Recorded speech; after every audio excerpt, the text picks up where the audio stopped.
Day 8 hello welcome back to my evening mini blog. So ಇವತ್ತು ನಾನು ಈವ್ನಿಂಗಿಂದನೇ 5 ಗಂಟೆ ಮೇಲೆ ಬ್ಲಾಗ್ ಸ್ಟಾರ್ಟ್ ಮಾಡಿದ್ದೀನಿ. ಸೊ ಮಧ್ಯಾಹ್ನ ಊಟ ಮಾಡಿ ಪಾತ್ರೆ ಎಲ್ಲ ಹಾಗೆ ತಂದು ತೊಳ್ಕೊತಾ ಇದೆ. ಹಾಗೆ ಗ್ಯಾಸ್ ಸ್ಟವ್ ಕೂಡ ಕ್ಲೀನ್ ಮಾಡಿಕೊಂಡೆ. ಗ್ಯಾಸ್ ಸ್ಟವ್ನ ನಾನು 3 ಟೈಮಲ್ಲಿ ಕ್ಲೀನ್ ಮಾಡ್ಕೊತೀನಿ. ಇದರಿಂದ ನಮ್ಮ ಗ್ಯಾಸು ತುಂಬಾ ಕ್ಲೀನಾಗಿರುತ್ತೆ.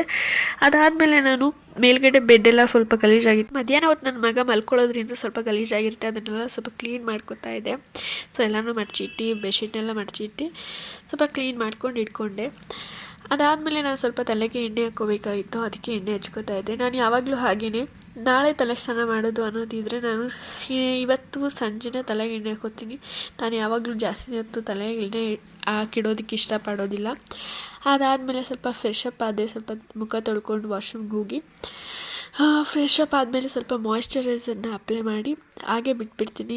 ನಾನು ಯಾವುದೇ ರೀತಿ ಪೌಡರ್ ಏನು ಅಪ್ಲೈ ಮಾಡಲ್ಲ ಸಂಜೆ ಹೊತ್ತು, ಮುಖಕ್ಕೆ ಸ್ವಲ್ಪ ಮಾಯ್ಶ್ಚರೈಸ್ ಆಗಿರಲಿ ಅಂತ.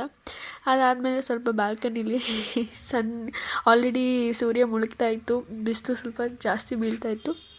ಅದನ್ನು ಸ್ವಲ್ಪ ನೋಡ್ತಾ ಇದ್ದೆ. ಹಾಗೆ ಸ್ವಲ್ಪ ಬಟ್ಟೆ ಮಡ್ಚ್ಕೊಳ್ಳೋದಿತ್ತು, ಅದನ್ನು ಎಲ್ಲ ಎತ್ತಿಟ್ಟು ವಾರ್ಡ್ರೋಬ್ನೆಲ್ಲ ಬಂದೆ.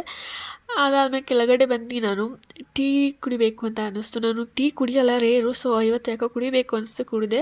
ಸೊ ಇವತ್ತಿನ ಬ್ಲಾಗ್ ಹೀಗೆ. ಸೊ ನನ್ನ ಯೂಟ್ಯೂಬ್ ಚಾನಲ್ನ ಸಬ್ಸ್ಕ್ರೈಬ್ ಮಾಡೋದನ್ನ ಮರಿಬೇಡಿ. Thank you, bye.